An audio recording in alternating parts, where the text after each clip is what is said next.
round 7. They don't have flex matches. Load.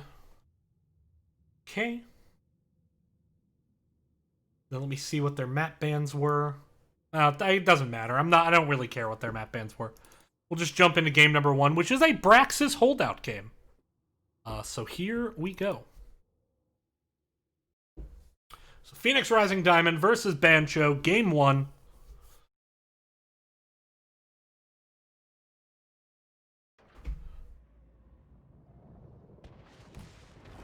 Facility powering up. We're about to begin.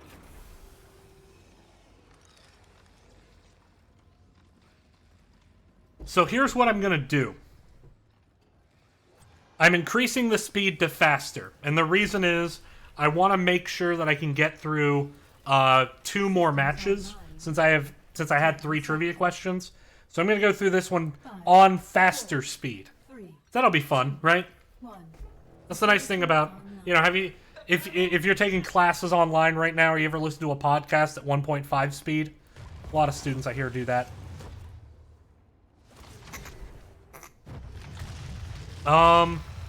Yeah, the teams are swapped. You're exactly right. Hang on. The teams are swapped. I know who's on the teams because I've scouted them. It's just, oh well, okay.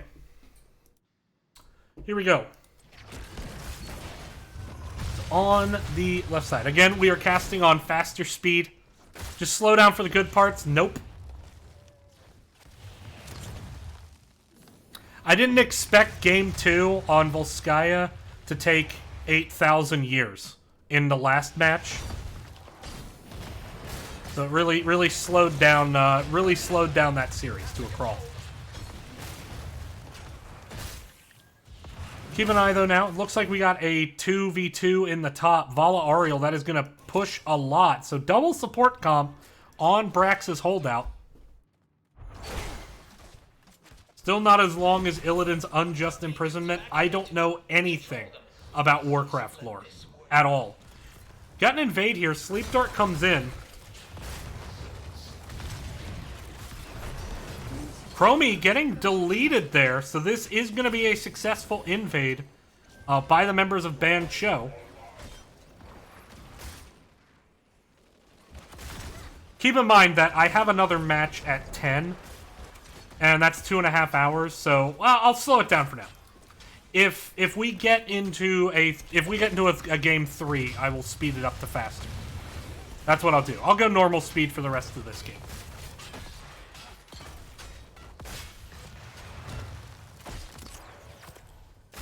So this double support, currently a puzzle that it seems that Phoenix Rising Diamond not sure how to respond to, as they did go a solo support.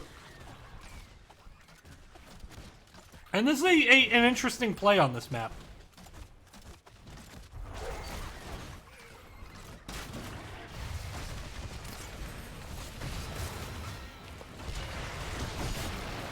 Big power slide comes in on a feign. He gets blown up. And Bancho gets another kill. 2 now. As to pair with this 100-0 Zerg wave. Powered by this double support comp. Now, Chromie is a good defender when you just sit back and let her defend, but right now it just seems like, they picked Malthael expecting Malthael to be their solo laner, and now they have Joanna solo laning. And that's just rough because you have no tank. I mean, what are you going to do to the ETC? Not much, right? So this is I've seen this strategy before, and really the only response is double support. So if you pick that support 5th, it's a really good response. The problem is this: you will lose the 4v3 in the bottom. You'll win the top, but you'll lose the bottom. If you get something like a Chromie that can just defend indefinitely, or Gul'dan that can clear the way forever, it works out fine. They're making it work with the Orphea, which I would not call the ideal pick in this situation.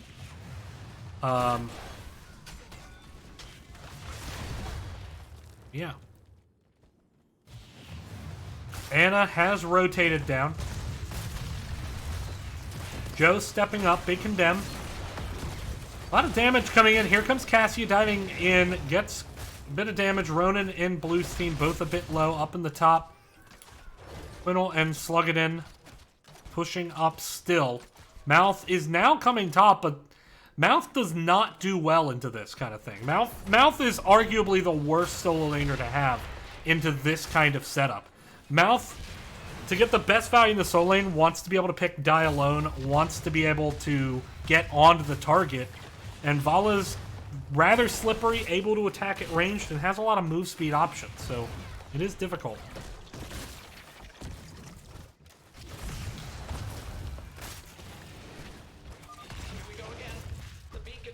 Beacons are now powering up. I like this response. They're finally pushing up. They're just saying, look, let's just push 4. Let's do the best we can with it. Weren't able to get any kill. Oh, Ronan is so low, but survives. Meanwhile, Mouth has lost the top 4. Now, like I said, you'll lose the fort to this, but because of the gank pressure, you're not really going to lose keep to this. So you have to accept some losses in the early game. It does not mean that you lose the map.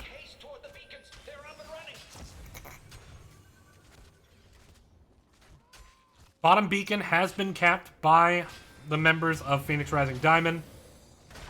Bancho looks like they want to commit to a fight down here. Malthael needs to cap top. Oh, but Bluestein goes down. Bluestein has to walk away. It's now a 4v4. But, oh, no, Cassia not able to get out of there. And I think this is going to be won by Bancho. And it is. Bancho getting map number 1.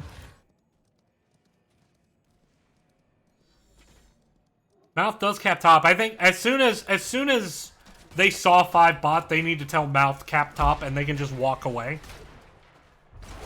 But now Vala and Ariel going to be able to take this other fort. And this is often what you see on this map with something like Zagara strategies. Get the early forts, and then try to use aggressive pick combinations.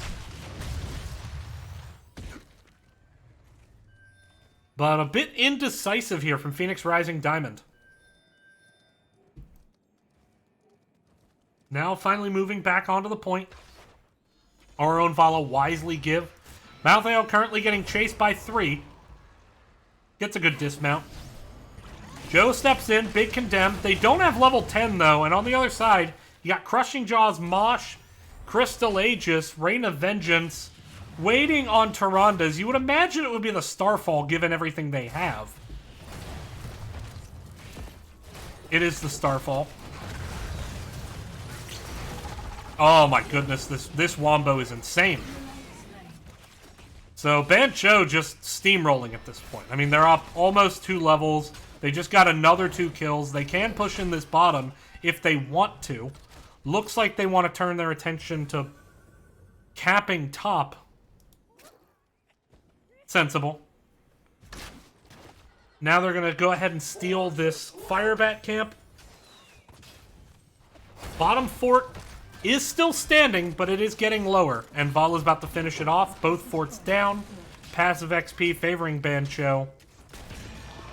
And Firebat can't picked up right as the wave starts. This Firebat's going to sync up very, very nicely with this Zerg wave. So I'd want to see a really big commitment to pushing top on the side of Bancho. This is a big opportunity for them to take map 1, honestly. This could end. This is a map that can very much end early when it snowballs this badly. But there is the level 10. Blessed Shield, Ball Lightning, Nano Boost. Flowing Sands out in front of the gate. Tormented Souls, which makes sense because of the Crystal Aegis. Last Rites would lose a lot of value. Joe goes in. Here comes the Crushing Jaws. Collects 2. Starfall. Takes out Cassia. Big Aegis there, kept alive for a while. The members of the blue team. Phoenix Rising Diamond loses 3. This keep incredibly vulnerable now, and they might get this Chromie. No, Shogun Misa gonna be able to get away from this. But this keep should go down. They won't be able to end. I don't think they're healthy enough. They have the double support. They can heal up quickly, but not if you eat all 3 Sandblasts or Dragon's Breaths. And they actually don't get the keep, and Ariel getting left a bit behind here on this rundown. This is an opportunity. Level 13 about to come in, though. And there it is.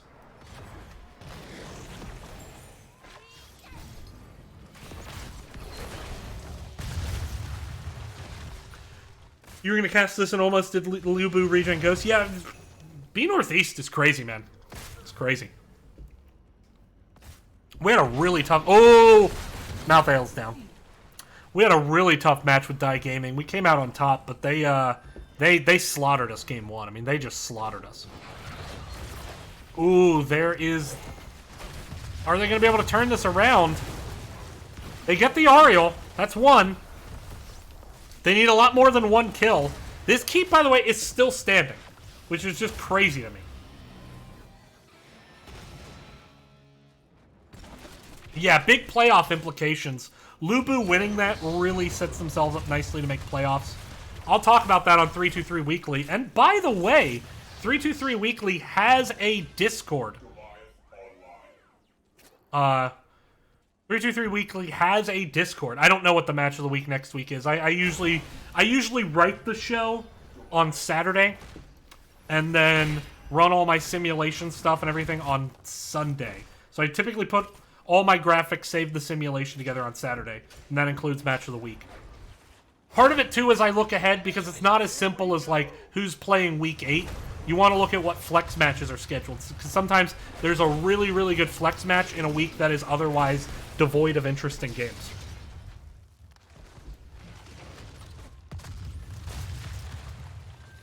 It's also, I'm not supposed to use the nomenclature match of the week, so what to watch for. Yeah, Regen Ghosts they've had a tough season. I mean, they've taken games off. They beat Death and Delay. They beat Die Gaming, which I think are the number 2 and number 3 team in B Northeast.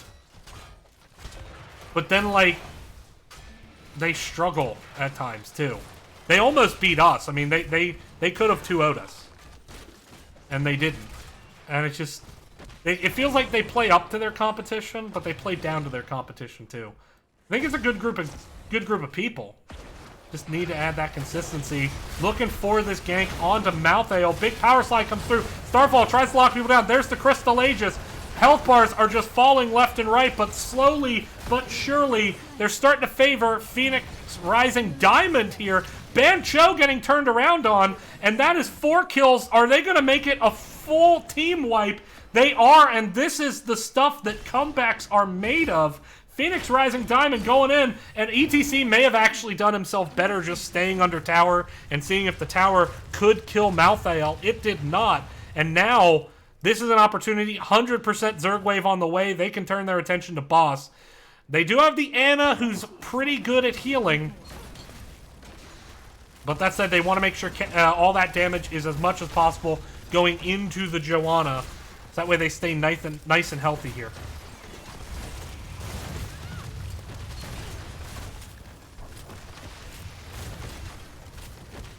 I mean, I can give you a hint, Fane. Who are you playing next week? Oh, are they going to cap this? They do. Great Blessed Shield buys them enough time to cap. Oh, and the Ball Lightning is going to scare a kill, and Ronan might not be able to get out of here. This could be a repeat, although Joanna has gone down. Can they get onto the Vala? Here comes ETC. Nano Boost has been used. I don't think Malthael is going to be able to get any of these kills. We can at least be annoying for a little bit. And here comes the 100 Zerg Wave pushing with the boss top, and this might be the turnaround. Here comes the Tormented Souls trying to get onto the Ariel. Don't know if you need Tormented Souls for a pickoff like that. Doesn't really add to your damage. It's more about just getting Reaper's Mark on everyone around you. Death Web.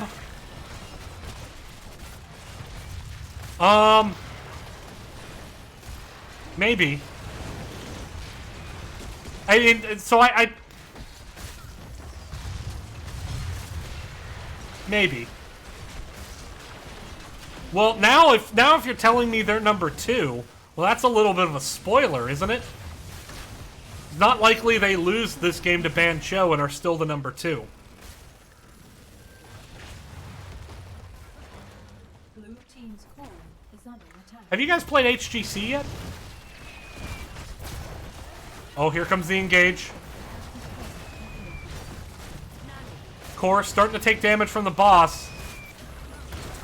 They're falling into the trap of fighting the enemy team on the side of Bancho rather than killing this boss. This boss is going to end the game. It doesn't even matter. They could 5-man team wipe and the game is over. And so, what an amazing comeback here from Phoenix Rising Diamond. They were getting steamrolled. And they come back and they win that game in a big way. HGC is your last match. That'll definitely be my match of the week. Or my what to watch for. Yeah, you got. Well, when do you have you played Amateur Opponent yet? I think you have. And what was it, 2-1?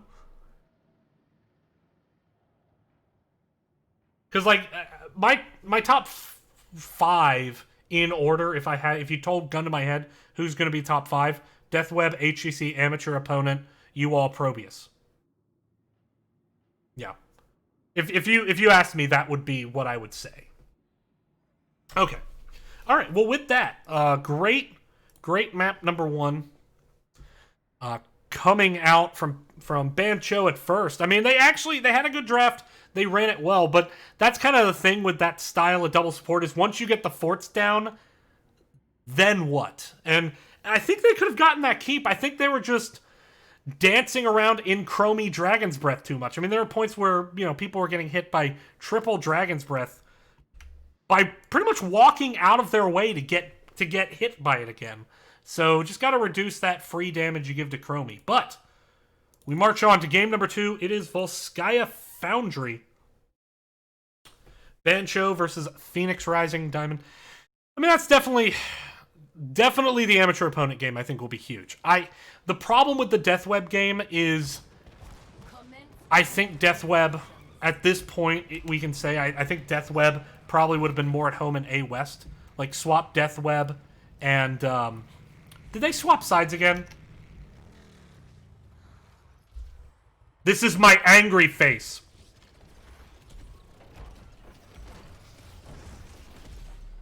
The battle begins in My angry face. 10 seconds. 5. How dare you, sir? How dare you? By the way, should probably go ahead and make Blue the winner of map 1, I think. I don't know. We shall see. Let me fix this. We're into the game. That didn't update. Cool. There we go. All right. Sorry about that. Had to get set up, but I figure it's just the opening burst. No one cares. Oops. All right. So, on the left side, we got Shogun Misa on Mephisto, dropping BB on Stukov, Northern Touch on ETC, and Atomic Z on Orphea. Down to the bottom, Fane on the Diva. Got Ronin on Samuro. Sluggin on Cassius. Skev on Joanna. Bluestein V2 is going to be on Lucio. And Quinol is going to be on Fane. Technically, this lobby is correct. Your Game 1 lobby was wrong. You had the teams on the wrong side. The problem is you swapped. And that's why. But no, I mean, if I'm honest, I would say that Deathweb, if you swap Deathweb and Running Wild, A West to B West, I think both divisions get more competitive. Is kind of how I would word it. Kitten Cam. Ooh, we have a good Kitten Cam right now. I have found you the finest of kittens, and we will show it off after we find out the result of this pickoff. It is ineffective. So, oh wait, it's a replay. I can pause. There's the Kitten Cam. Hi, Stuart. Hi, Colby Bear.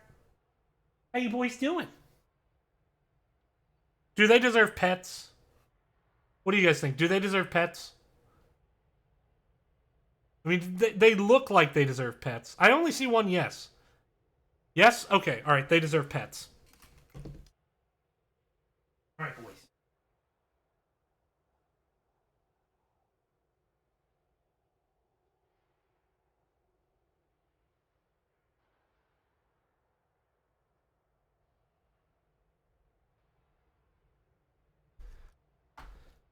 You can't redeem Kitten Cam twice in a row. Oh, pet for those points. Okay. Yeah, I need to have like Kitten Cam and then Kitten Cam plus pets. That, by the way, the orange one is Stuart, And he is my emote.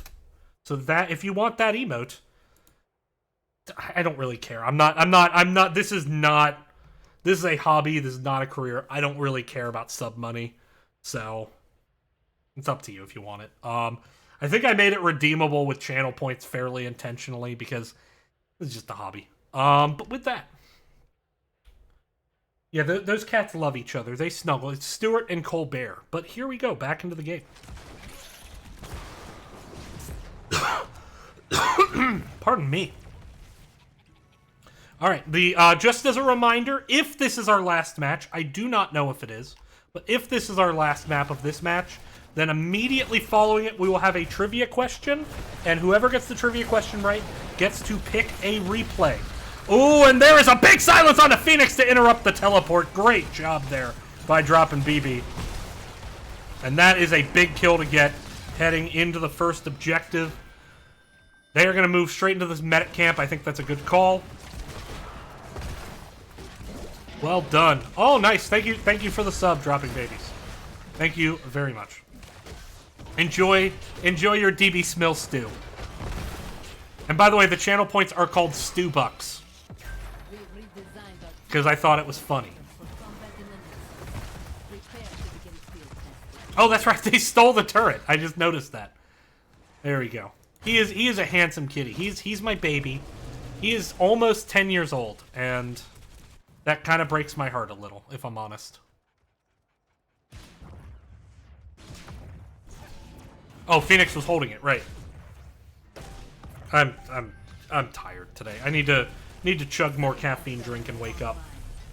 Bang. Trying to stack up some of that bomb energy. Big bomb energy.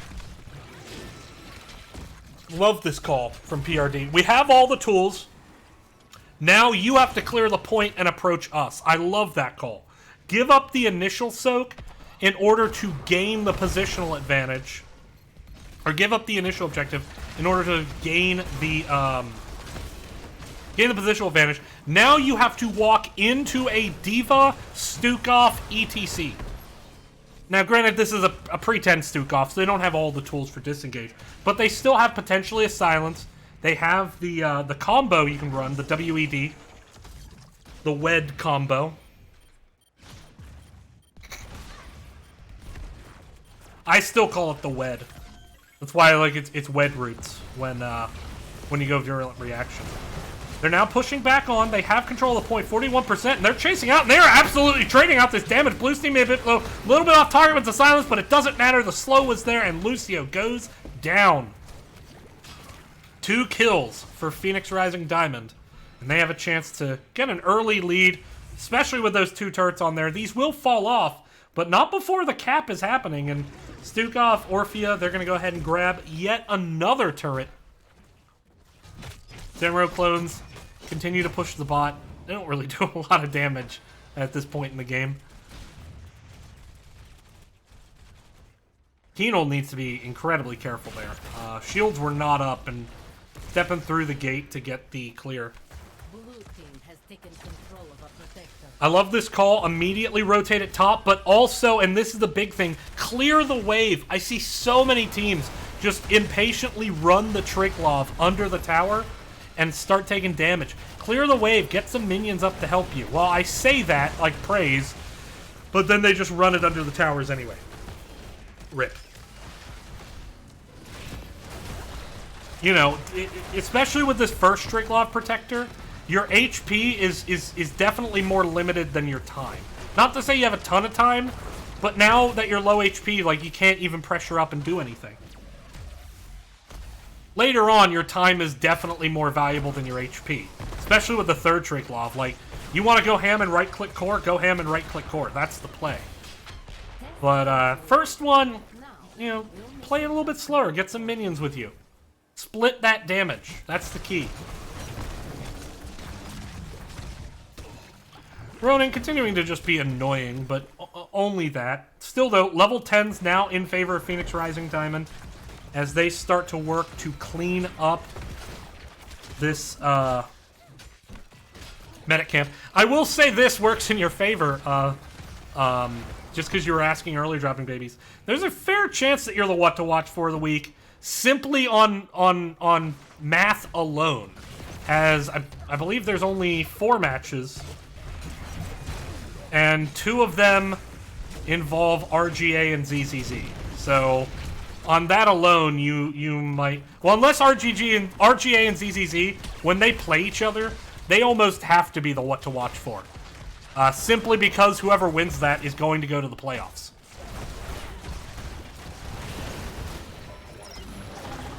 But when they play anyone else, no, it is not. Ooh, big combo, big root, big mosh.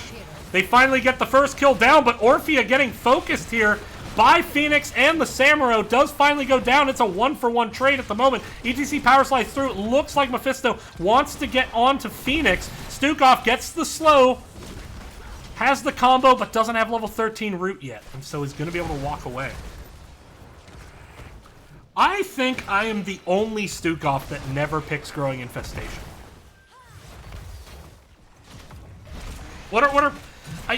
I just think Targeted Excision is so good. And when you can't do Targeted Excision, Long Pitch on most maps is so good.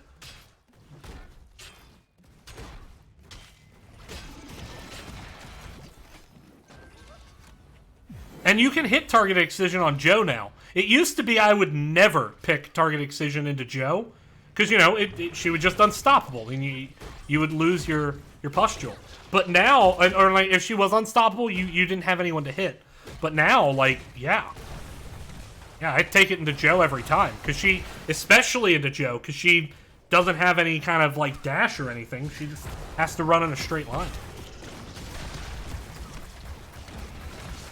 I mean, I've been playing Stukov since literally Season 1, and, like, I always go targeted. Almost always. You don't want to take target into Samuro? Just don't aim at Samuro. I mean, that, like, I get it. I get it. I don't know. I'm never a fan of Growing Infestation, honestly. I mean, it's great, but it's just, like, it does nothing for your healing, and the other two do stuff for your healing. I don't know. Still no forts picked up, despite the pretty big XP lead, but looks like they're now committing on the top. Durance of Hatred comes in, hits 3! This is the big opportunity they need! Crushing Jaws, there's the Mosh as well! They might be able to get this Cassia. And they do. And that is huge. Phoenix Rising Diamond now well on their way to getting yet another Triglav Protector. They won't be able to cap it just off that, but they will be able to do quite a bit. Ronan, meanwhile, doing the Samuro Bladestorm Wave Clear dance. Doing his best Zool impression in a lot of ways. Thinks about going for the Fortification Camp. Medic Camp going to be picked up by the rest of Phoenix Rising Diamond here.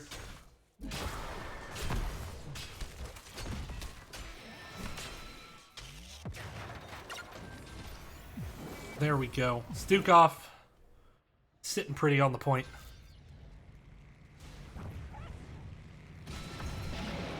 ETC wanted that slide onto Phoenix. Phoenix was a bit out of range. Arguably, if you think the power slide may have been used there just to avoid the condemn. Which it worked, but now going to need another second to engage. Mosh is not available. It won't be for another 50, but ETC also did not go Encore. Instead, going with the mic check. Going with the more uptime on his W, as opposed to the cooldown unpredictability that Encore can bring. Which, I mean, you know, I'm old school ETC. I always love mic check. But man, short cooldown Mosh is broke. The nice thing about Encore isn't that it shortens the cooldown. I mean, yes it is. It's that it makes the cooldown of Mosh so hard to predict. You don't know when Mosh is up. And so, like, yeah, you know it's up if it's been 120 seconds, but you can't just play aggressive until, like, 115 seconds anymore. Stukov and Orphea get into this pretty uncontested Triglav Protector. Level 16s are here at the moment for the members of Phoenix Rising Diamond. Looks like they want to just finish this mid-fort here, get that passive XP, get the space on the map as well, and then they'll just run that bot and try to go for this bottom fort. Pretty standard play. There is a siege camp pushing into the top. There's a catapult countering, but I think the siege camp wins that, so someone will need to come top and clear that for the members of Phoenix Rising Diamond at some point. Ooh, Diva caught in a really awkward position there. Down she goes. Not the death they wanted in that situation. Well, they didn't want any death in that situation. So not the outcome they wanted. Is now not only will they not get the fort, but nobody can really rotate up to clear that Reaper. Potential to do a lot of damage to this top wall.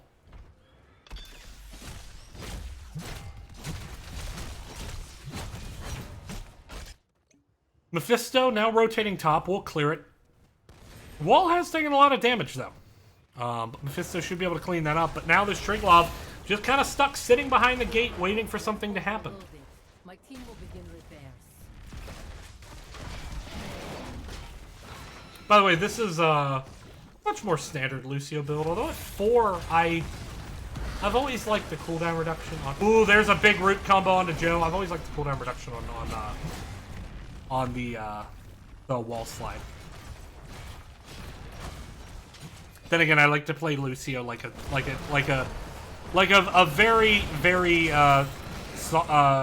squishy ETC. Phoenix gets left behind by the rest of the team and does get popped. And now here comes the invade onto that turret camp. Phoenix Rising Diamond with a big chance to assert. Lucio as the assassin, changed my mind. He's a tank. He's got CC. He's a tank. Not a very good main tank, but he's a great off tank. He's got self-sustain. He's got CC. He's got great engage. I like this call. Diva scouts the medic camp in the mid. So they all push bottom. Yeah, Phoenix has a hard time with Stukov. Stukov can go biotic armor, which dropping BB wisely did. Good call. I mean, it's like the obvious call here, but it's really good. So you got the biotic armor, you got the root, you have a giant hitbox, so it's like it's difficult to avoid a fetid touch that is in any way remotely accurate. And then if you get hit by fetid touch, I mean, you get hit by root more often than not. Reaper camp being put in the top lane by the members of Phoenix Rising Diamond.